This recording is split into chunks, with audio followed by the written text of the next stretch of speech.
2 Samuel 9ஆம் அதிகாரம் 1ஆம் வசனம் 7ஆம் வசனம் 8வது வசனம்.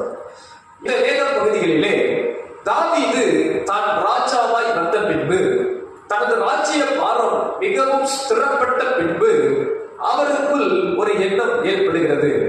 ஓ, எனது நல்ல நண்பன் யோனத்தான் நிமித்தம், நான் அவனோடு செய்த உடன்படிக்கை நிமித்தம் எனக்கு எத்தனையோ நன்மையை யோனத்தான் செய்தார். நான் சவுலின் கையினால் துரத்தப்படும் போது அவர் என்னை கொல்லாதபடி யோனத்தான் என்னை எத்தனையோ முறை காப்பாற்றினார்.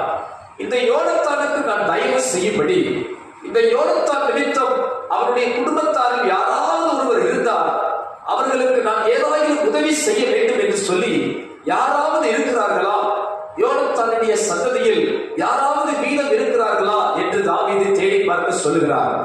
அப்படி பார்க்க சொன்ன போது யோனத்தானின் ஒரு மகன் இன்னும் உயிரோடு இருக்கிறான் என்று பார்க்கிறார்கள். அந்த மகனுடைய பெயர் மேவிபோசேத். இவருடைய 2 கால்களும் குணமாக்கப்படுகிறது. 2 கால்களும் குணமாக்கப்பட்ட ஒரு மகன், யோனத்தானின் மகன் இன்னும் உயிரோடு இருக்கிறார். அப்பொழுது அந்த மேவிபோசேத்தை இந்த தாவீது அழைத்து அனுப்புகிறார்.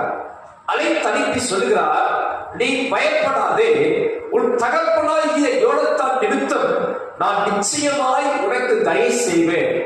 தயை செய்து உனக்கு சவுலின் நிலங்களை எல்லாம் திரும்ப கொடுப்பேன். கொடுப்பது மட்டுமல்ல, நீ தினமும் என்னோடு கூட பந்தியில் அமர்வாய். வேதம் சொல்லுகிறது, தாவீதின் குமாரர் எப்படி தாவீதோடு சாப்பிடுவார்களோ அதுபோல ராஜகுமாரன் போல இந்த மேவிபோசேத்தும் ராஜ பந்தியில் அமர்ந்து சாப்பிடத்தக்கதாக தாவீது யோனத்தானின் மகனாகிய மேவிபோசேத்துக்கு இடம் கொடுத்தான்.